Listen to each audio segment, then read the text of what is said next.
Well, good evening. Hope everybody's doing well, and welcome to another episode of Embrace Live. Welcome if this is your first time here. It's great if you've even stumbled across Embrace Live. I'll tell you a little bit about who we are. So my name is Dave Dixon, and I'm, a privilege. It is a privilege to serve with a family over at Embrace Church, which is in Darlington, which is actually in the northeast of England, and it's a great church, like many other churches. And I always make this point, and I don't make any apologies for saying it, because actually I just want to point out there's, as we know, there's only one church, and that's God's church. And, I talk a lot about different expressions or different flavours of churches. And Embrace Church, like many other churches, had to kind of adapt when, we were experiencing the pandemic and lockdown and everything else. And, again, we're very... very mindful of that still. And, so we continue to do an online kind of presence, as well as obviously meeting face to face and so on. So Embrace Live actually kind of came out of that. It's May, the beginning of May, I think is the 5th of May. It will be our first birthday, so I'm excited about that. Wow. But this is actually episode 35, so welcome if it's your first time. Thank you if it's your 35th time or any of those kind of numbers in between. It's great that you kind of, tune in and say hello and so on. And I can see already on screen, on my other monitor I've got over here, that's why I'm looking off to the side, Sue and Bill, who are wonderful people, wonderful members of Embrace Church in Darlington. It's great that they've joined us and saying hello. So hello, you two, you marvellous people. Absolute couple of legends they are. And what's great about this is actually it's not just about Embrace Church in Darlington. Like I said, we want to celebrate all that God is doing, in the Northeast, across the UK, across the world. And God is on the move, and we want to hear about that, and we want to celebrate that. And that's what I absolutely love about these, these opportunities to gather midweek online. 8 o'clock till 9 on a Wednesday. If you can make it live, then do so. That'd be great. Set your reminders. But, even if you catch up afterwards, it's great that you can, kind of do that. And it's brilliant to have you tuning in that way. And don't forget to kind of let us know, let us know what, when you're kind of, tuning in, and send us a message on the Facebook page or wherever, one of our social channels. And we'd love to hear from you. We'd love to connect with you. And, actually, we do get people as well. I talk to some online and face-to-face who don't, some people who don't even do the church thing at all. And it's great to hear what they think. And, like I say, it'd be great to kind of connect with you and just share a little bit more about actually what are we all about as a church, and, what are we doing as individuals and as a church family, and how are we living this out, and how do we feel like God's making a difference to our lives, and why do we do the stuff that we do. All right, so we are very open to your questions and comments right throughout. And so if it's live in an episode, brilliant, because we can make it interactive then. But actually, if it's after the week, then please feel free to comment and question on the Facebook page, or send us an email. We'll show the kind of our contact details a little bit later on as well. But we'd love to hear from you. And love to hear your suggestions. Maybe you'd like to see certain things happening in terms of content and so on. So we're always open to that. All right. So listen, I'm really excited tonight. I love these episodes. Like I say, this is, like I said already, episode 35, which is great. And it's crazy that we'll soon in May be kind of celebrating our first birthday, and that's amazing. But, all of those fantastic episodes, but I'm really excited tonight because actually I'm getting to catch up with a good friend of mine who I haven't seen for about 20 years, all right? And we were just chatting before we came online, and, obviously we caught up, and it's great. And I'm really excited to see, and meet up with Nat. In fact, should we go over and say hello to Nat just briefly, and then I'll do a bit more spiel, and then we'll talk with Nat. Obviously, he's the main person. So, Nat, I'm going to bring you on screen now, give you a little bit of a warning. So, here we go. Hello, sir. How are you? There you go. I'm very well, thanking you. And yeah, luckily you gave me time to get the hair done and get my eyebrows on point. So, always very important. We've covered stuff. that important bit. It is. Are you well? Real are you okay? Pleasure to be with you guys tonight. Yeah, I'm really good, really well, my friend. Good, good, good. We've got a little bit of a delay on the line, and obviously that's always bandwidth, isn't it? As you know, internet's kind of up and down and stuff like that. But so Nat, we're going to come back and join you. You know, obviously hear from you a lot more through the episode, and we want to hear all about, you know, obviously your story. You know, what you're involved in, what you're doing, and all of those kind of things. But I'll come back. We'll come back and chat about that. So. Great that Nat. Oh, I knew I'd say that Matt instead of Nat. Nat, I apologise. I can see him on my other monitor already. Okay, he's laughing, and you know. But there we go. Nat, it's great that you can join us. Like you say, I mean, I love that I get to do this, and you know, just have a chat and catch up with people. Like you say, listen. You know, I just want to kind of jump across to this coming up slide. There's just some of the people that have got booked in.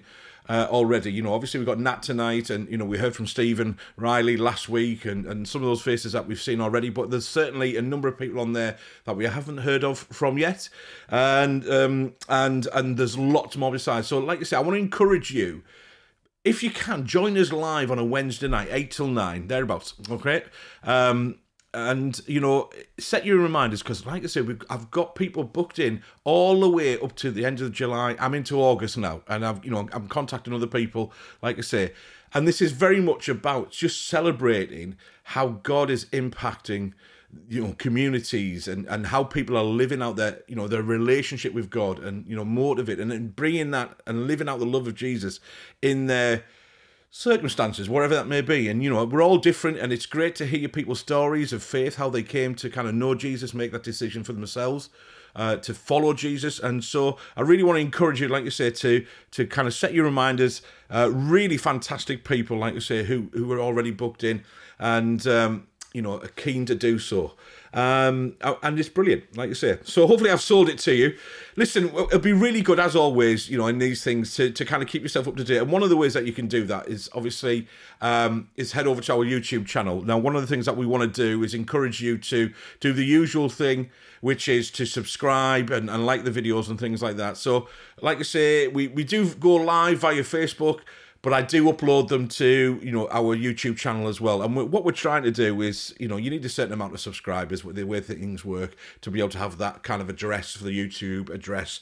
We're not quite there yet, so that'll be really helpful if you head over to our YouTube channel and just search for Embrace Church Darlington and, you know, subscribe. That would be brilliant. You could really help us out like that. Okay.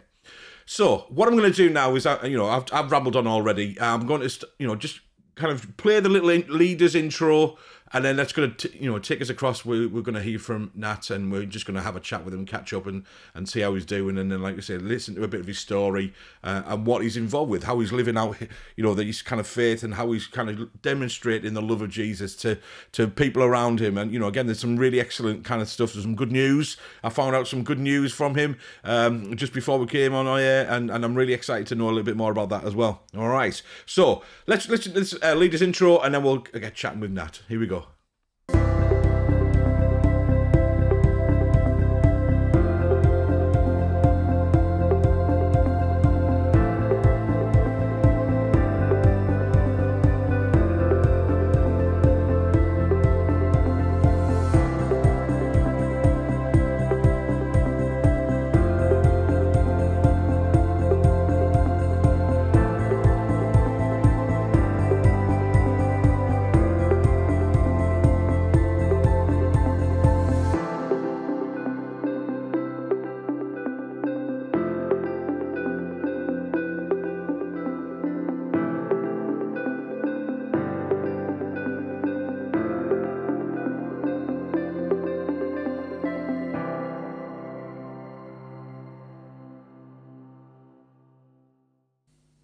And here we are. Hello, welcome, Nat. All right, are you smiling? Are you happy? Good. I'm good. I'm great to be with you, and I've just signed up to Embrace Church YouTube as well. So come on, thank you. There's another convert. Brilliant, absolutely. We're one step closer to having that, you know, address that we want. It is amazing. Thank you, Nat. I really appreciate that. Cool. Listen, on that leader's intro, I love that, because there's lots of key words on there, like pace setter and things, and leader, and we know that leadership is influence, really, isn't it? We're all leaders of some kind, because we all influence each other. But what I was especially interested in, actually, I hadn't realised, because when I put that together, I think I counted around about 48 pairs of shoes of different kinds on the feed. And so what I calculated there was roughly that's about half of what your own personal collection, according to your Facebook posts and things that I've seen just recently about your own shoe collection, because you've got quite a few, haven't you? Yeah. Well, according to my wife's Facebook post, Yeah. I've got a problem, Dave. And if this is a safe place and a safe forum, space. I can express that. I'm not quite in the league of the preacher sneaker or whatever it is. There's kind of Facebook vigilante groups that are after preachers in high-end sneakers and that. I'm not quite there yet, but I do like trainers, and eventually I will grow up and buy a pair of shoes. No, don't grow up, mate. It's overrated. You know, you don't want to do that. Absolutely not. And certainly living in shoes is not good. It's not good. Not good at all. So that's cool. Like you say, I've done the usual kind of Facebook stalking kind of thing, and see what, obviously you can dig up on you, but because it has been 20 odd years since you were in the Northeast and spending the time up here, and then you moved away and stuff like that. So it's been 20 years, which is amazing, isn't it? I can't believe it's been 20 odd years. It really has. That's it. Yeah, I was 24 years old when I last saw you, David. Would you believe that? And you must have been what, 11? Yeah. That'll do. You can come on the show again. That's great. Thank you. I do appreciate that. But I think we're all savvy enough, definitely with a high definition camera, to recognise. I'm just looking. I've got a lovely white patch developing a little. I need to cut my hair a little bit. I might go with the old Bic approach, like you, sir. Well, that's it. Yeah, my forehead starts here and goes to my ankles. Love it. Hey, listen, you obviously what you can see straight away in your demonstration, and actually your picture's frozen on screen a little bit there, so it's hanging just a little bit. But this is, like I say, this bandwidth, we can hear you, and those kind of things. So that's good. But you clearly what stands out is obviously you're rocking a bit of ink there, just a little bit, just a tad, and so one a bit, yeah. Well, that started 10 years ago in ministry. I was 34 years old before I got my first tattoo, and being someone with quite an addictive personality, I thought I'd either have none or be covered. So that's but they all tell the story of my Christian journey, of my Christian faith, of high points, of low points, and it's I kind of figure this body is literally just going into the bin when I get to glory. So I'm just, just colouring it in a bit. Yeah, I like it. How many hours on the table then? I reckon I'm probably close to, if not past 200 hours. Wow. Yeah. Some of them I would certainly not repeat. I was going to say, which was the most painful, or which was the most painful one? I'm going to say either right on the sternum, on the breastbone, over the shins, and right down the spinal column of the back. Ouch. It's a pain that just goes in you. It's not on you. It's just in you. So it's worth it though, in your opinion? Do you know it's so funny, Dave? I don't even notice them really these days. Like you say, you point them out, but I'm not sat here looking. Oh, look, I've got lots of tattoos. Because it's just something that I don't notice. But I've enjoyed the process of getting them, and I enjoy the story that they tell. Yeah, I love that. That's great. Obviously, the part about your story, and that's great. That's what we want to hear tonight. Really, is obviously, because we all like. I don't know about we're all people watchers, aren't we? We're all fascinated. Mm-hmm. Otherwise, not Absolutely. That we watch this trashy television, but why is reality TV shows so popular?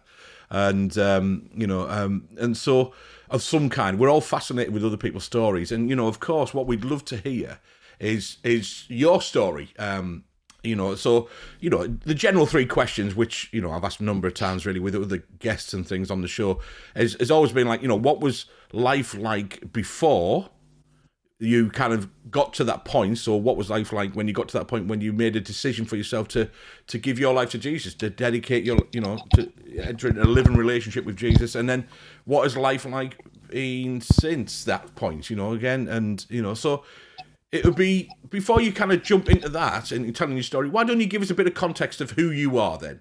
All right, because I know that we've told them, obviously our viewers tonight that you're Nat Moody. It's been 20 years since we we've kind of almost chatted and caught up with one another. But, put yourself into context. Go on, give us a little bit of a highlight. Yeah, I think you're right. So it will also help shape going backwards if we going back to the start. If we start from where I am now, so I'm an accredited Baptist Union minister. Took me a long time to finish my studies, 6.5 years to complete the studies, and lots of colouring in for that. And for me, I guess I've never been satisfied with just what we do. I like to ask why. A toddler. Yeah. I've lots of kids, but I've currently got a toddler, and they love that why stage, and eventually we stop asking why. So, I think my curiosity is always asked why. So I'm classed as a pioneer minister. But what does that mean? I think it means that I guess I ask, well, why do we do the things that we do?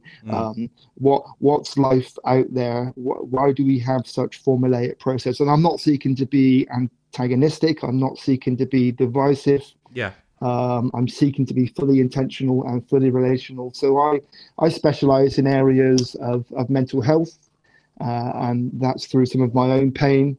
And I specialize in addiction recovery work and also fitness. So I use all three of those elements as very intentional, missional and evangelistic tools in terms of seeking and building discipleship models and kingdom. Great. Amazing. So I know that, obviously, because we tried to encourage your lovely lady wife, Stacey, to join us tonight, but a little bit camera shy. She wasn't having any of that, was she? And obviously, you've got kids. That's and it. Well, she's got a face of radio is the problem. That's it. Yeah, that's it. Yeah, it's because she's got a face of radio. Yeah, unlike us stunners. Yeah, absolutely. Yeah, that's it, yeah. The amount of makeup I'm wearing, Dave, is horrendous. Yeah. Like you say, these wonderful high definition cameras really, highlight the chins.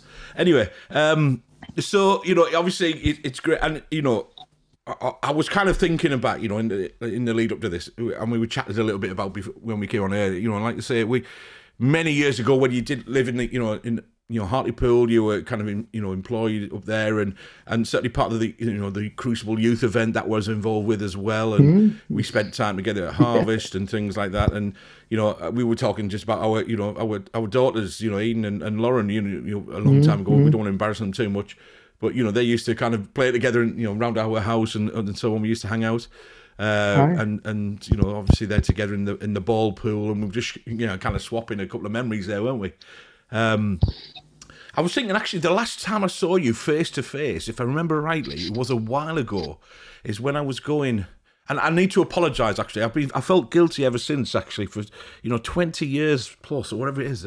I need to apologise to you because I think, if I remember rightly, I came down and with a mate of mine, we were on a way to go on an Oak Hall Christian kind of snowboarding holiday. We were on a winter holiday. Right. And you were kind enough, I think we came to on whilst we were waiting, we had a meal with you, and you made us a meal. And I remember the moment, I think quite clearly, is that you cooked us this fantastic meal, which you obviously have always been amazing at.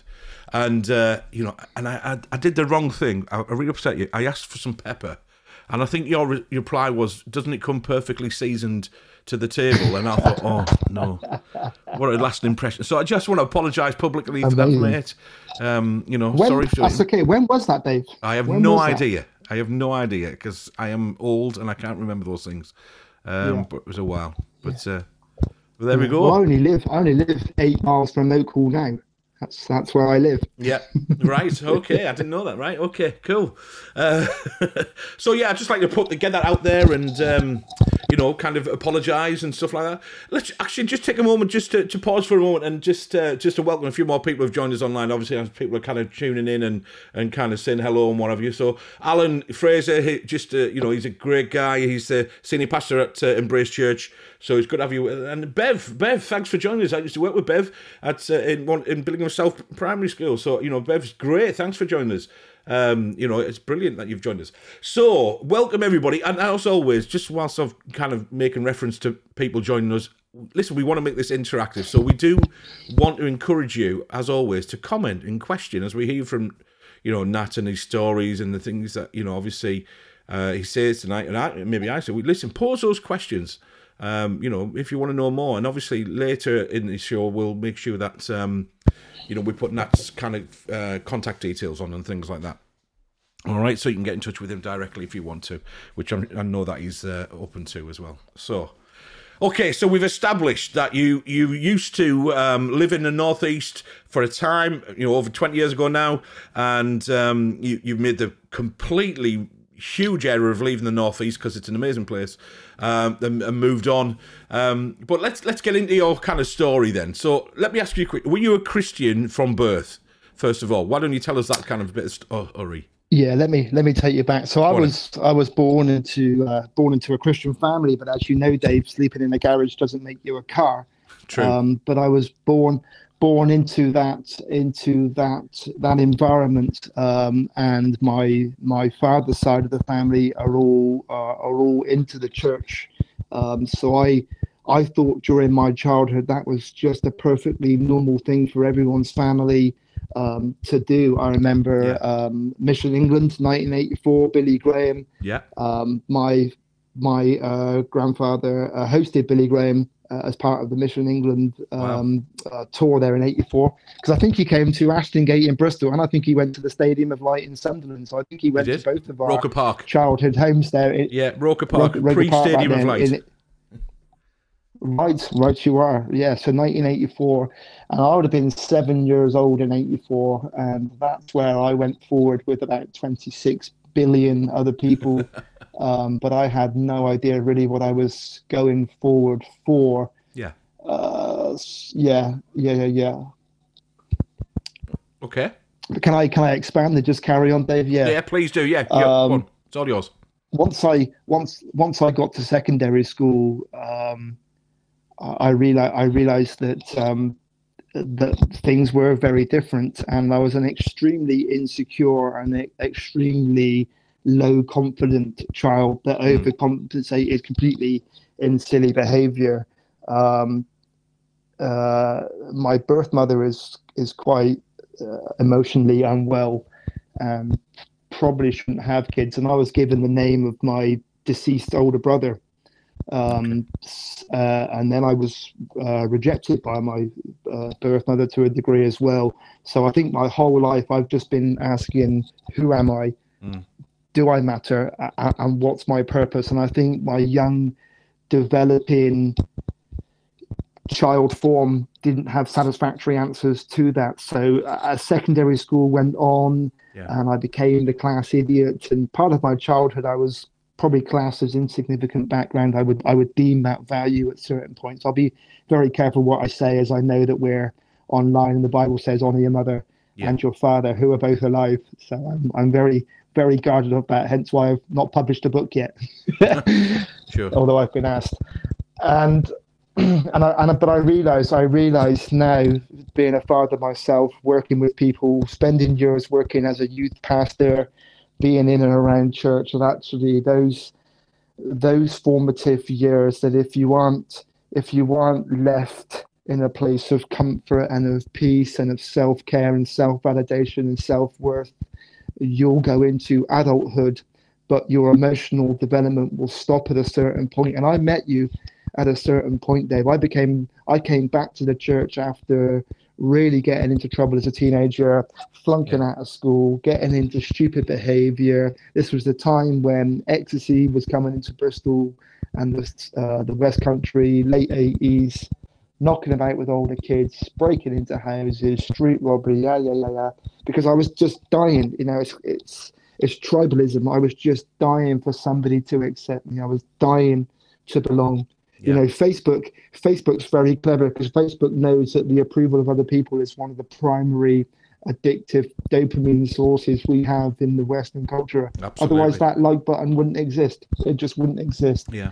And I sought life's like buttons before 2004 when Facebook was launched. I spent my developing childhood years seeking to be liked.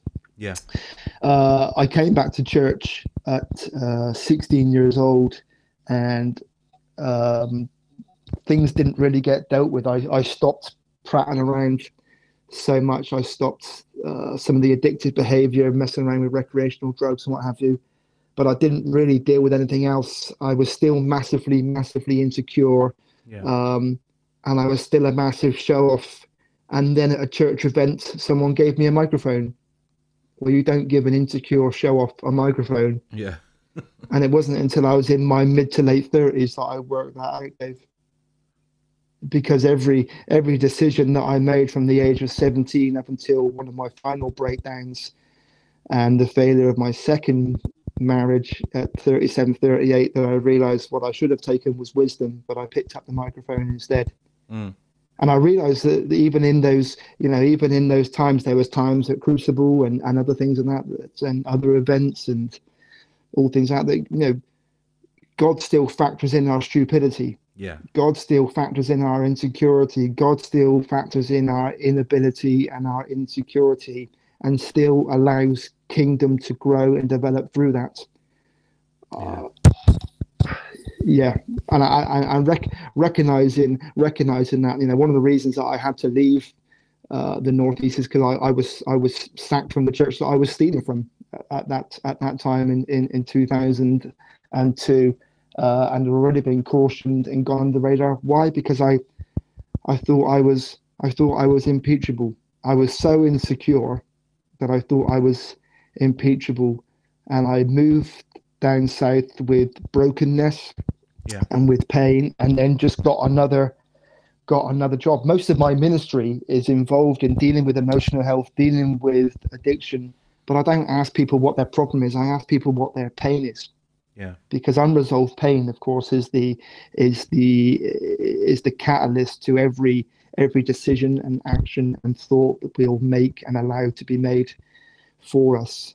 So I carried shame and guilt with me from the Northeast when I came down south, and I just turned the volume up to the right and went la la la and found something else to do. Yeah. That marriage to my first wife, Bex, who you know well, broke down in 2005, and it didn't really break down for any other reason other than I was just a kid who had no idea how to love myself, and certainly had no idea how to love another person. So when I became noticed or valued or placed in a job role, I think I started a new youth movement with the Ashford YMCA. That became my baby. That became what I loved. That became where I sought and fed off the notoriety, where I fed off the kudos, where I fed off all that. I had no interest in the fact that I had a wife at home and kids at home, because they were just there. So immature, and so well, I guess I say embarrassed, but I'm not embarrassed, because talking about this is like breaking into a house that I used to live in. It doesn't bother me anymore because I've dealt with it, and it's all good and healthy stuff. And in fact, if we don't have this kind of open rhetoric with ourselves, if we don't have this kind of open rhetoric as person at the front holding the microphone, then we're not allowing good standard for God's grace and God's mercy and God's redemption to work and flow through our life. In fact, if you're Psalm 51, which I'll be speaking on this Sunday, is just David's open confession forever in printed form. We wouldn't want to see our confessions forever written in written form. So failing, so after that, and still answering those infancy rhetorics of who am I? Do I matter? What's my purpose? The self-loathing, the low self-worth. I suffered a breakdown in 2005. I was sectioned in 2005. I don't really remember it at all. Placed placed somewhere in some unit, not for very long, but it's part of my history. It's one of the scars that I carry. And I guess for me as well, Dave, one of my massive insecurities has been that I'd rather be unhappy than be on my own. Yeah. Which is a massive statement to make, but it comes from my fear of abandonment. It comes from my fear of rejection. It comes from my fear of unworthiness. So I'd rather be unhappy than be on my own.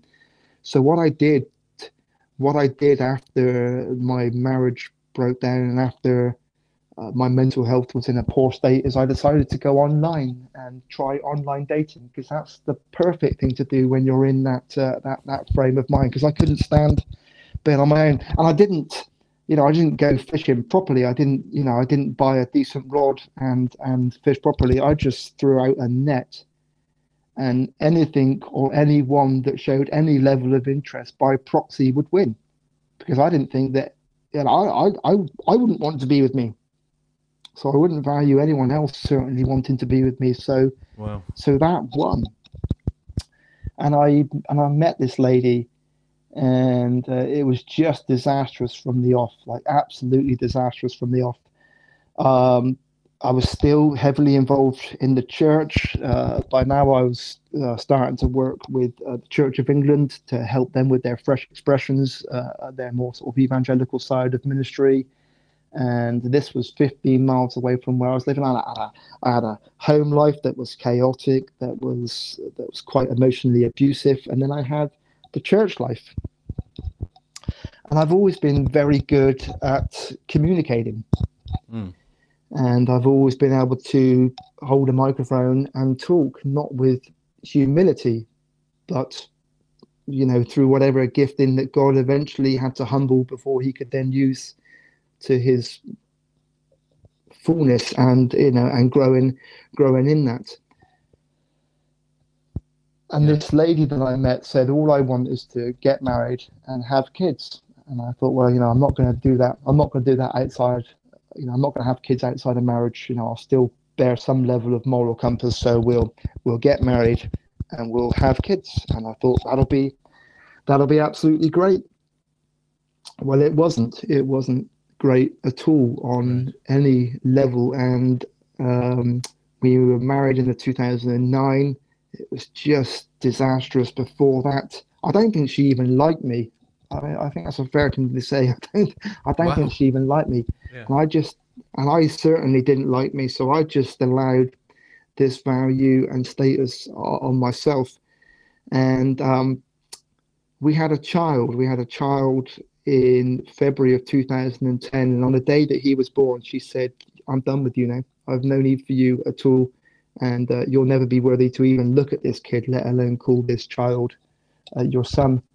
And I just put my hands in my pockets and said, yes, ma'am. And that's the value that I placed on myself. And she would talk me saying, I know that you'd never be able to cope with a second failed marriage. I know that in your ministry and what have you, and that you'll never be able to tell people that you've got a second failed marriage. So she would hold that power over me.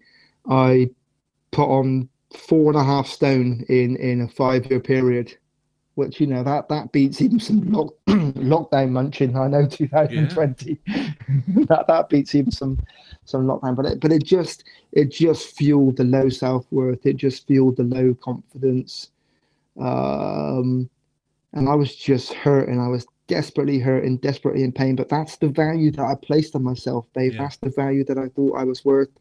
And I would go to church that was 15 miles away. I would stand up each week and preach and lead and what have you, and then come home to a different life where those lives would never meet each other. And it was an act that I just couldn't sustain. And we got to 2013, and I was taking a bunch of young people down to Soul Survivor, and she said, "You're not going." I said, I've got to go. She said, "No, you're not going to go. You're going to stay and work out this marriage." I said, "I've got to go." And she said, "I'm going to ask you to choose between your Popsy faith and this marriage." And I stood up to her for the first time, and I just said, "Jesus first." That's all I said to her. Just 2 words that don't make me a superhero. I didn't wear a cape. I didn't feel 10 foot tall, but I just said, "Jesus first." And I walked out the door, and she rang the church and said, I know my husband's having an affair with this person, with that person. She rang the bishop and other bits and pieces. She started other things. Things from my past started coming out. The vicar of the church placed a restraining order on me, and all sorts of things. And at 37, 38, 2013, 36, just going into 2014, she cleared out the bank account. I lost my job. I lost my reputation. I lost my house. I lost my second family. And I was carrier bag homeless again, second time in my entire life. And I threw myself under the bus. I threw myself under the bus, and I placed then the value and worth on myself that I went to stay with a neighbor, a former elderly neighbor. And I was just going to stay there for a few nights, and 8 or 9 months later, I was still with them, and I call her my Ashford mum, and they just loved on me. They just loved on me. The August of the 2014, while out, I suffered my first seizure ever in my life, and then I also lost my license that year. For the next 5.5 years, I would suffer seizures on a daily basis that were just psychological, traumatic, non-epileptic seizures. Wow. So it rendered me disabled on paper. And then we get to the comeback. And before we get to the comeback, I've probably missed quite a bit of the jigsaw. So I'll come back to you or come back to anyone else listening to see if there's any gaps that need to be filled in before we come into the redemptive part. Wow. Right. Yeah. I mean, obviously, a lot of that is news to myself, and let me just thank you for your honesty and your vulnerability, because that, obviously is not an easy part of your story to tell clearly, and I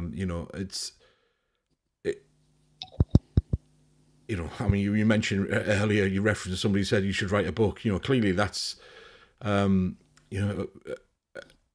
however you communicate that, whether it be in book or video form or whatever, it's going to, I think, will just really resonate with lots of people. And, again, I'm looking forward to hearing, as you put it, the comeback, the next stage of, obviously how God kind of brings you and from that brokenness. That seems an understatement. Yeah. And, so,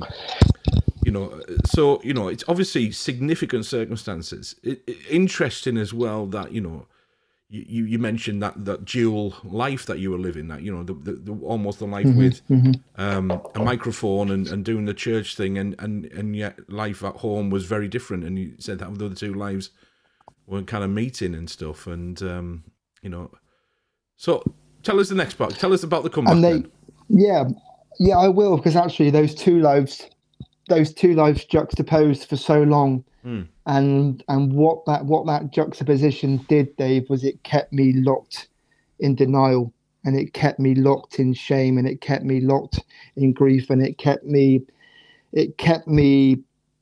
understanding a value of myself. So therefore, I couldn't fully understand. I have come that you can have life and life in all its fullness. I could preach about it.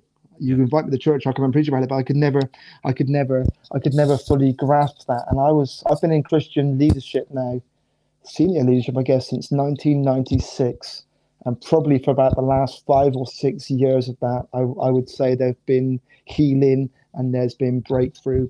And of course, we're just seeing it at the minute with, some of the mega churches and their story of scandal, and we're acting like we're surprised. Come on, we are fallen, broken, failed people on our best day. On our best day, just because some people happen to have a higher reach and a higher level of bums on seats than others, doesn't make them any less fallible than you or I. They just happen to have a brighter light shining on them. And when they fall from a seemingly higher place. So yeah, we're not shocked when we hear scandal, because it isn't scandal. It's human nature. The Christian life isn't hard, it's impossible, because we have humanity seeking to be divinity on any given day. And that doesn't rule us out. That doesn't rule us out of seeking to try, but it does make it hard. So some of the redemption. So 2014, 2015. So 2014, in a state of brokenness and just hurting and just in pain, and having that thing where you would walk down the street and there would be people from church where you've ministered from, and they would look at you as if you skinned their cat alive and crossed the road. And that's painful. That hurts. That really, really hurts. And I recognize my full levels of stupidity and embarrassment in that, and actually recognizing that was the first step to healing. Was the very, very first step, because you cannot occupy one foot in the shadows and one foot in the light and expect to have a duality in that path. You can't do it. You can do it for so long, and God finally had my attention, and I finally had his, and I fell in love with him and began to fall in love with him in a way that I'd never really understand, a real first-hand, intimate connection from that brokenness. And I don't think we all have to meet Jesus from that place of brokenness, but I think the place of brokenness will teach us far more lessons than the place of complacency ever will, because it's forced to, really, by its definition. So I started doing bits and pieces, what have you, and there was a church just down the road that wanted to do some youth work further on in the village. They wanted to do some work with travelers and what have you, a people group that I've had experience with in the past, certainly traveler and Roman gypsy youth. So we got involved, and the friend that I met was this lady called Stacy. Stacy, recovering from her own pain, is a fully recovered anorexic, and has had horrendous pain in life. And we would just create a friendship in our brokenness. We were working for this church, but the work was so quiet that actually it just forced us to have sort of companionship for such a long while, and it was purely platonic. And I remember Stacy telling me that she liked me, and I was so taken aback because of my validation and worth in myself that I was actually quite upset and angry with her, because this was someone who I thought was a dear and close friend. This was someone who I thought actually, and I thought she was teasing me, and I thought, because Stacy and I, it's like a butterfly being married to a parsnip. The two just don't go side by side. Yeah. It's like she's one of those annoying humans that no matter what time of day, you just couldn't take a bad photo of her. It's one of those annoying, wonderful humans. But there was brokenness and sincerity and vulnerability in her, and there was brokenness and sincerity and vulnerability in me. And actually, the most important thing for us to develop was a friendship, was an emotional intimacy. And I think emotional intimacy has been something that I've always had missing from my life. Right. And I realized that most people that I work with that are hurting are underdeveloped in their emotional intimacy. And I think if you look at quite a lot of CEOs and quite a lot of world leaders, if we're allowed to say that at this time, there's operation out of quite a lot of underdeveloped emotional maturity and emotional emotional behavior. So I think for me, I wanted to start asking that narrative to the church of actually, the church is great in the worship of word sandwich of taking care of us spiritually, but actually, if you look at the Deuteronomic Shema, one of the oldest laws in biblical history. It says, I will love the Lord my God with all of my heart, with all of my mind, and with all of my strength. And I think, well, we've kind of got that spirit bit, but where are we in loving God with our emotions? Where are we with loving God physically in the decisions that we take about ourselves, in the way that we steward our physical beings and our emotional beings? And for me, it just came out of that place of frustration. It came out of that place of desire, and I guess it was kind of a sort of ping light bulb moment that I couldn't think of any churches or real church organizations that were as that were as invested in people's physicality and emotional well-being as they were about their spiritual development. So I wanted to start asking why. So I started asking why. 2015, I felt it right to go to Spurgeon's College, Spurgeon's Bible College, to train to be a minister, to pick up the pen. 19 years I've been in ministry by then. I went to an interview, and at the interview, one of the professors said to one of the other professors, "What on earth are we going to do with you?" To which I think, well, that's a challenge. That's probably the kindest thing they could say. And I was all but illiterate, Dave, when I started Spurgeon's. I left. I really didn't complete secondary school again, so I've probably got a full balanced primary education. But I felt it right. But it was one of the most intimidating places that I've ever been, and I share that.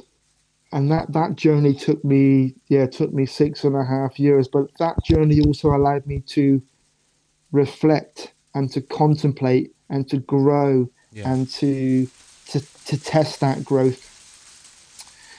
Stacey and I got married in 2016, and we invited 400 people to our wedding. Wow! Just to sort of talk about God's comeback and God's goodness and God's happiness. We've been together now, coming up 8.5, 9 years. We've never once raised our voice to each other. We've never once sworn at each other, and I think we've probably both had enough pain to last us 2 or 3 lifetimes. Yeah.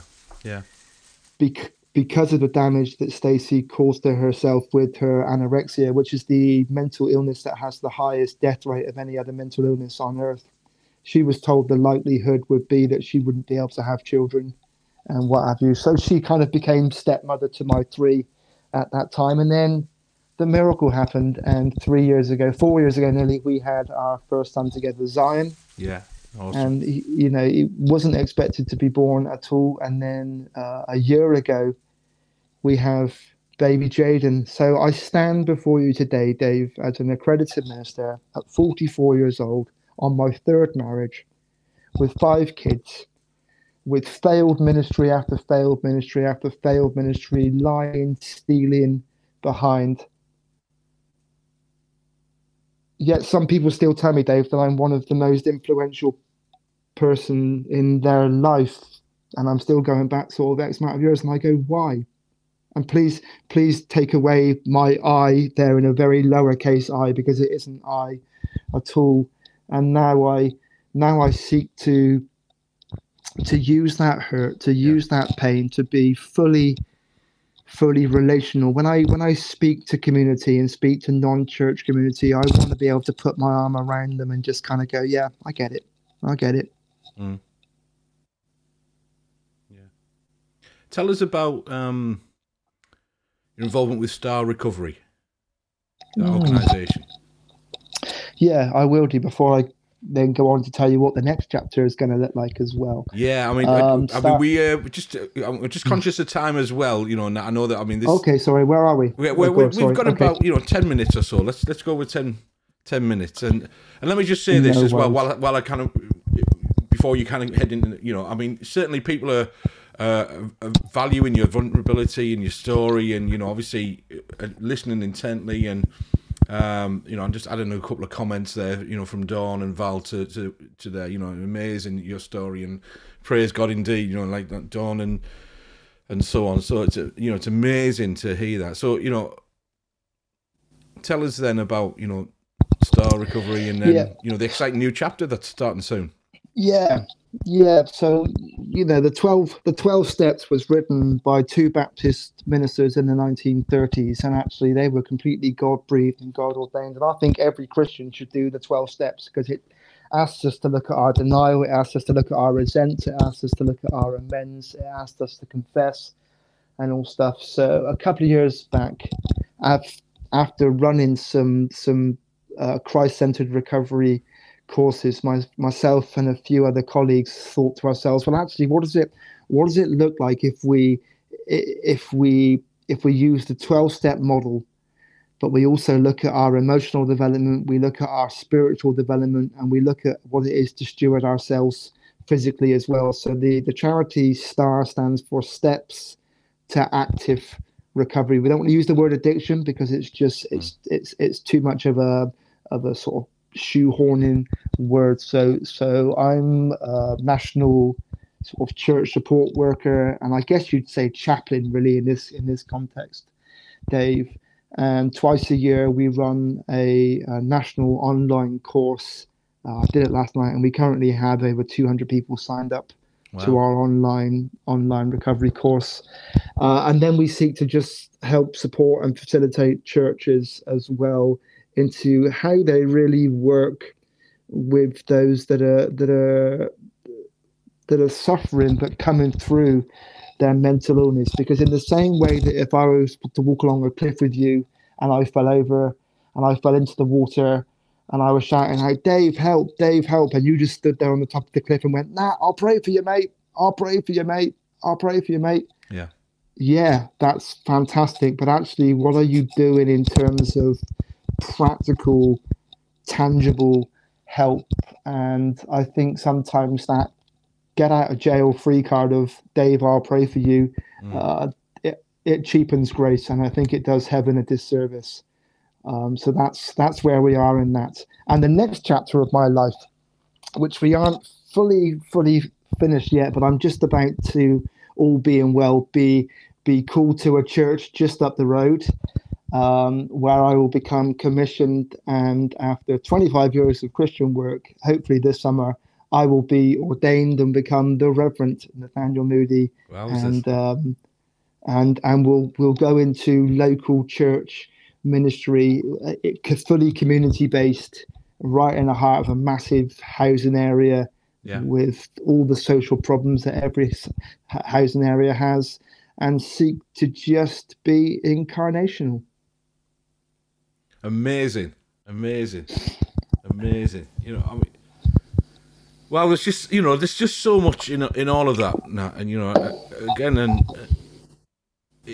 it's great to, to be honest, I'm a little bit kind of taking it all in. What a story, and obviously I only knew a fraction of that, and obviously, thank you for filling in the 20 years or so that since,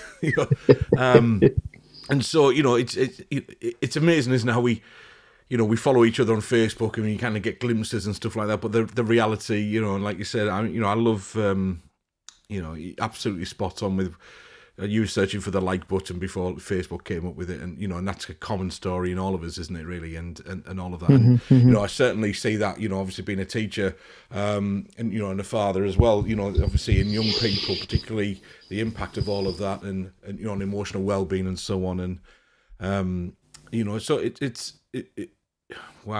amazing to kind of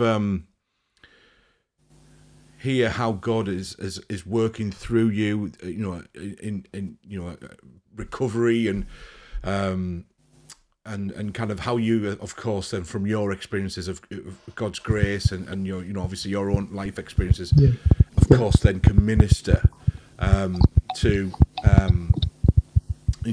those others, like you say, from their their pain experiences and so on.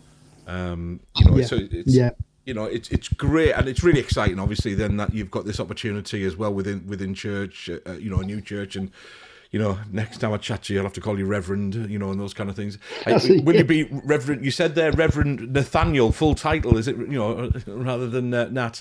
So there you go. You go. Yep. Yeah. Do you know? And it's not a badge of honor, but it is a kind of you know, the word minister means servant, and actually you think actually that places me as the first servant wherever I go. Yeah, yeah. Don, I've just put it back on screen because we were just chatting there, but Don obviously has just commented and totally agree that, you know, being about the hands and feet of Jesus and, you know, actions and faith and stuff like that. And yeah, I totally get, you know, and I totally agree, you know, obviously what you said about, you know, that cliff analogy and, you know, I'll pray for you, Nat, I'll pray for you, Nat, but, you know, actually we've got to be the hands and feet. We absolutely got to get in there. You know, I mean, you know, I'm really, again, I count it a privilege to be involved and help serve at the what we call it the Moses Project, which is for you know, people who have, you know, are struggling with addictions and things like that, and you know, life experiences, and you know, I get to kind of play a small part in that. But you know, amazing couple, Brian and Stella Jones, locally, who are doing that, and many others as well. You know, so it's so important. But like you say, you're able to kind of minister out of your own life experiences there, you know, which like you say is amazing. Bev, you know, and thanks Bev for kind of staying throughout the whole show. You know, it's just kind of, again, and I just want to echo this, just saying, you know, thank you for, you know, sharing your story and you know, you're welcome. It's the only one I got. It's a cracker. It's a, you know, like you say, it's but like you say, it's all glory to God, and you know, in those totally, you know, challenging, you know, this is understatements, you know, difficult, you know, to stand there and even though you said you weren't wearing a cape and being a superhero, but you know, there's those two words of, you know, at that point, Jesus first, you know, and all of that, you know, is amazing. Again, just testament to the amazing love of God and love of Jesus, isn't it? You know, because of, you know, like you say, that despite all the times when we get it wrong and all of that, those kind of different levels, you know, God's still doing the kingdom stuff, isn't he? And still moving and you know, but it's amazing that, you know, God chooses to use people like you and I and many others and so on. That's it. And I think a final reflection, if I may, Dave, that actually I've known God my entire life, but I've only known God, and I've only known peace and contentment and acceptance and validation and worth of God in about the last 3 or 4, maybe 5 years. So I would class myself as an embryonic, real Christian. Yet I've known God and spoke about God my entire life. Yeah, I think that's quite a humble reflection, really. Yeah, absolutely.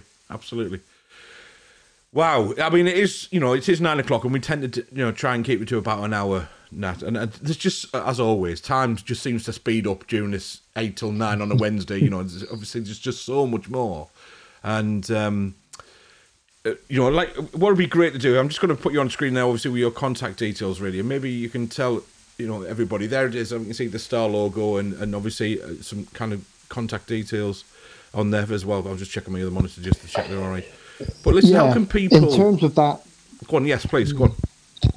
Yeah, certainly. In terms of that Star Recovery page at the minute, we currently have the online recovery course that we've just started. It's a 12-week course, and using that starrecovery.org, there'll be a link to sign up to that. So there may well be people who catch this, who can get that a couple of times a year, that would be seeking to find that most beneficial. I only use Facebook, so if you want to link in with me on Facebook, it's at Nathaniel Moody. There aren't that many of us, and so they won't be that hard to find me. And if you want to reach out to me at nathaniel@starrecovery.org, or drop me a message on the Facebook. And if anything that I've said has sparked any alignment with your life or the life of those that you love and care about and want to chat that through, then I'd be happy to do that. That's great. Yeah, I'm sorry, I'm just having to mute my microphone. I don't know if you can hear in the background, but this is the drawback of having your studio set up in a conservatory when there's hailstones, you know, in the beautiful northeastern weather happening. So that's what that kind of hissing and things is. Let me come back on screen and so on. So listen, Nat, it's been amazing, mate. Obviously, to catch up with you, it's great to kind of see you after all these years. It's great to catch up and share those kind of stories of where, you know, we were kind of hanging out together and stuff. And then Great to meet Stacey, you know, just before we kind of came on her, despite not being able to persuade her to join us. Maybe next time. Because again, you know, if she's... honestly, your story is so powerful and, you know, inspirational. And I'm certain that, you know, obviously is impacting people at this moment in time, and, you know, via Embrace Live, and please, you know, I want to encourage you to share this via, you know, social media, not just to kind of raise the profile of Embrace Live. No, that's not the important thing. If you know have got friends who are going through stuff, okay, then, you know, a lot of what Nat has said is going to be, you know, really for them, and, you know, the amazing grace, the amazing love of Jesus, like you say, because we can absolutely, like you said, you can live in a garage but it doesn't make you a car, you know, that kind of thing. You can kind of go through and have a microphone and, you know, live in those two lives and things like that. But it's, you know, thank you again for your vulnerability and your honesty, just to kind of reflect with your journey so far. And what you're doing. I'm so excited for the next chapter, mate. Honestly, I'm really, you know, I'm going to look, you know, not stalk you. I promise not to do that, but just I'm going to look with interest, shall we say, on Facebook, etc. As you kind of, you know, share bits of that story, and it'd be great to kind of hear from you in the future. But again, I was saying that, you know, if we can persuade Stacey to maybe be a bit braver in front of the camera and something like that, I think, you know, her story, I mean, reflected, would really be helpful. Yeah, absolutely. So maybe we can try and do that in the future sometime. I just want to put this on screen. Book us in. Yeah, that would be great. I just want to put that on screen from Bev, the wonderful Bev Clement, who I used to work with, amazing individual. But then just again, you know, obviously it's so encouraging to hear the story, and again, wishing you all the best for the kind of future. And I think it's just going to be amazing to see how God uses you, and you know, and in the lives that you are going to impact through him, you know, in that place at the time, you know, and those kind of things. So it's amazing, mate, honestly. All right, so listen, it's 9:05. We're going to kind of start wrapping up, and look, let me just really thank you for taking time out to do this tonight. It's been great to catch up with you personally, and then to hear, and you know, obviously your story, and being so encouraged by that as well. And I'm sure people want to, you know, obviously will get in touch with you. So, you know, you've got those contact details again, just to put those on screen quickly. Like you said, Nat's already said that, you know, Nathaniel Moody is his tag on Facebook. So, you know, I'm sure Nat, you'll be very open for people to get in touch with you. Absolutely. Yeah. Cool. Nat, if you just hang on, I'm just going to finish things off on the show. It'd be nice just to kind of have a few moments afterwards, and then, you know, we'll kind of give it up with you. So, Nat, just in front of everybody, just thank you again. It's been great, buddy. I'm really blessed by, obviously, what you said, and you're an amazing fella. You can go get him. So, thank you, everybody, for joining us. Let me just encourage you, again, just by, you know, actually, let me put this slide on, all right? Set your reminders, 8 till 9 on a Wednesday. If you can join us live, brilliant. If you can tune in afterwards, then a catch up, that's absolutely great as well. And don't forget to kind of share this stream, etc. If you want to know more about Embrace Church in particular, then of course you can head over to our website. There's lots of information on there. Clearly, you found the stream via our Facebook, so if you want to keep up to date, then the usual thing, like our page and so on. Listen, it'd be really good to kind of get to this point. And again, thanks, Nat, for subscribing to the Embrace YouTube channel. Appreciate that. So listen, really, if you get a chance to do that, then please do so. Go over, just do the usual kind of thing, hit the like button, subscribe, do the notifications bell, and so on. All right? Listen, it's been amazing. Another great episode. Thank you very much for joining us tonight. Tune in next week. We have another guest. Like I say, set your reminders. We're all the way up until the end of July. I'm into August. We'll take a bit of a break then, and back in September kind of thing. But, Wednesdays, 8 o'clock till about 9. Bless you. Have a good week. Thanks again, Nat. All right, take care. Bye-bye.